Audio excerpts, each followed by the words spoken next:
Right now, there are more homes for sale than at any point in the last 7 years in Minnesota. And the typical home is selling in 38 days, and that's the exact same number as July of last year, not 1 day slower. Those two things are not supposed to happen at the same time. When supply jumps like this, homes are supposed to sit. That's the entire rule, and this year it just didn't happen. So heading into fall, Minnesota has a market that's handing buyers more to choose from without giving sellers a single reason to panic. That's genuinely an unusual setup, and it changes what you should do between now and Christmas, whether you're selling, whether you're buying, or you're just sitting on a house and you're wondering what it's worth. I'm Eric Olson. I'm a realtor with Northstar Pro Realty, and I've lived in Minnesota my entire life. And I spend most of my week in the trenches, to say, in the actual transactions behind each one of these numbers. So everything in this video comes from the Minnesota Realtors monthly report, Redfin's public data, and the MLS. And if you want to check those sources to double check all this information, go for it. So here's where we're going. We got 5 things we're going to look at today. What actually happened to inventory, why buyers have just absorbed it, what prices are really doing, which is not what most people think, the one number that's putting a ceiling on this whole market, and then what all of that means for you specifically this fall. So let's get into it. So first, we got inventory. Inventory came back, and it's not close. At the end of July, Minnesota had 20,084 homes actively up for sale. So that's up 9.1% from last July, or July of 2025. So 9% doesn't sound super dramatic, but look at where it sits historically. 20,000 is the most homes that we've had on the market since July of 2019. Back in July of 2021, which was the absolute floor in terms of inventory, but the peak of the market, we had 13,000. So in 5 years, active listings in Minnesota are up more than 50% off that bottom. And here's the part that nobody really says out loud though. Go back to 2005 through 2015, a normal July in Minnesota had somewhere between 35 and 54,000 active homes for sale. 54,000 was in 2008 during the financial crisis.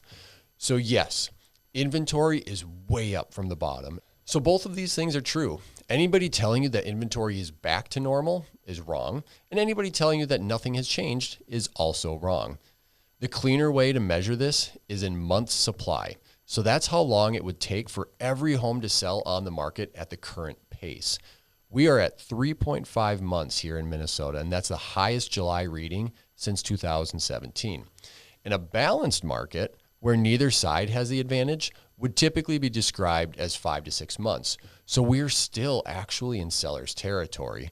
We're just a lot closer to the middle than we've been in a few years. And if you tried to buy a house in 2021 and you got beat out 4 times, this is genuinely a different market. Not an easy one, just a different one.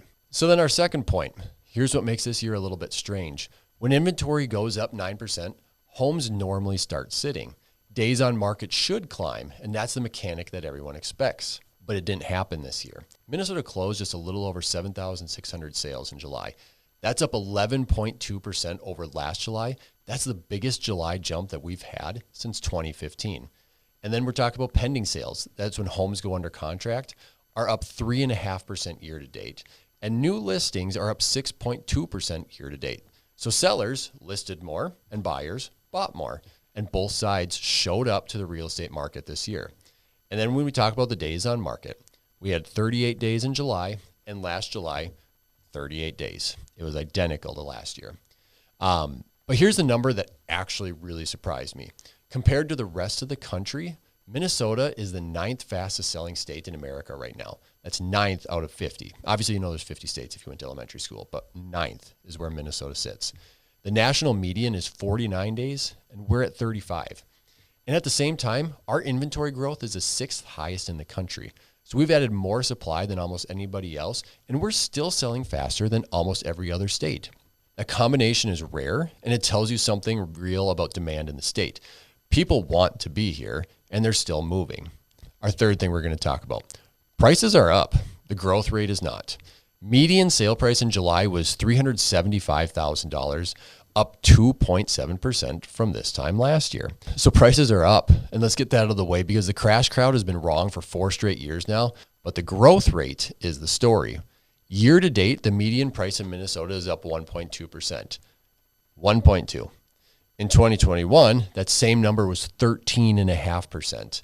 In 2022, it was 8.5%. And this year, 1.2% is the slowest we've grown in a decade, tied with 2023. So if we're going to translate that and what that actually means, on a $375,000 house, 1.2% is about $4,500 over a year. That's your appreciation. So if you bought in the last 2 years expecting your house to make you money while you sleep, that era is over for now. So if you're buying today, you are buying a place to live. You are not buying a lottery ticket. I actually think that's healthier, but I understand that it's not what people necessarily want to hear. And there's a second number underneath this that tells you the same thing. And that's the one that I actually watch the most closely when I'm looking at the market. Percent of original list price received. What's that mean? That's what the average home sold for compared to what it was first listed at. So in July, it was 98.3%. And that's the lowest July figure that we've had since 2017. In July of 2021, that number was 102.7%. Homes were selling for more than asking on average statewide. On a home listed at $375,000, that swing is about $16,500 on the final price. So what does 98.3 actually mean for you? That means that the market is going to pay for close to your asking price, but it's not going to pay for more than your asking price, which puts all the weight on where you set that number in the first place. You price it right, you're within 2%. You price it high, and the market doesn't correct you politely. It just ignores you. And we are seeing that in the market as well. The fourth point, the number that's capping everything. So here's the constraint underneath the entire market, and it's the one that gets almost no airtime. The Housing Affordability Index in Minnesota is at 87. So here's how to read that and what that means. 100 means that the median Minnesota household earns exactly enough to qualify for the median priced Minnesota home at today's rate. Higher is more affordable. 87 means the typical Minnesota household is about 13% short of affording the typical Minnesota house. And 87 is the lowest July reading in the entire 22-year record. So not since 2008, not since the 90s, the lowest we have on the books. So if you look at 2020, that index was 162. In 2011, it was 250. So that's a household earning 2.5 times what it needed. So the math on how we got here, it's not complicated. Everybody seems to know about the rates. In July of 2020, the median Minnesota home was $280,000, and today it's $375,000. That's 34% in 6 years. And over the same stretch, mortgage rates have roughly doubled. So prices went up and borrowing got more expensive at the exact same time. That's the whole equation. That's why homes are harder to afford. So here's why this matters for your fall of 2026. This is not a crash signal. It's kind of like a speed limit. Affordability at 87 is exactly why prices are only up 1.2% this year, even with supply still historically tight. Buyers physically cannot push prices higher than incomes allow. The ceiling isn't coming from a lack of demand, it's coming from a lack of budget. And the fifth point, what fall actually does to this market. So everything up to here is what has already happened in 2026. Now let's talk about what's coming, because Minnesota has the most predictable seasonal market in the country and almost nobody plans around it. Days on market month by month over the last year, July, 38 days, October, 45, December, 50 days, and then February was 64 days. So from July to February, the time it takes a house to sell in this state nearly doubles every single year. Same shape every year, going back as far as data shows. So when your neighbor's house sits for 6 weeks in November, it's not a bad market. That's just November. So here's the flip side. And this is the part where I think most sellers get wrong. New listings, July, 10,810. December, 3,604. So 2/3 of your competition disappears in the fourth quarter. So if you're selling in winter in Minnesota, there's a trade-off. And we want to be straight about it rather than sell you on one side, because buyer traffic thins out in the fall and in the winter. Pending sales drop by about half from July to December, but listing competition also thins out more. And the buyers still looking in November in Minnesota, they're not browsing. They are serious buyers. Nobody tours a house in a parka just for fun. Those are people with a job start date, or they've got a lease ending or a closing behind them. Fewer buyers, far fewer listings, but more motivated on both sides. And I expect the statewide price growth to stay in that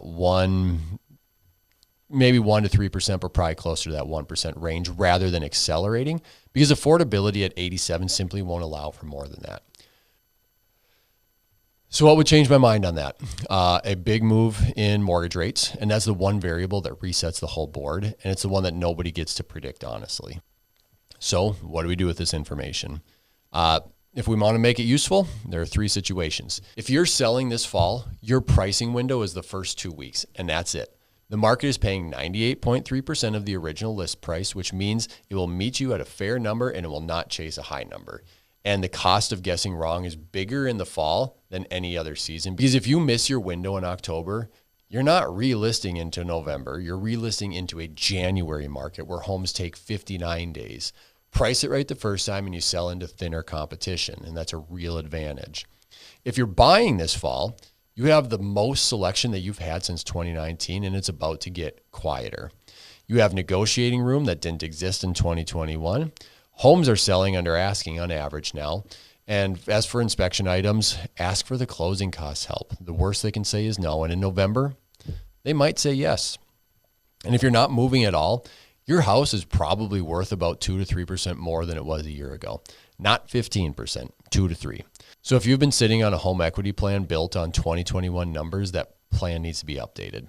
And if somebody told you that your house is worth what your neighbor sold for in 2022, that number also needs to be updated. Let me leave you with the one line worth remembering is that Minnesota right now has the most homes for sale in 7 years, and it's still the 9th fastest market in the country.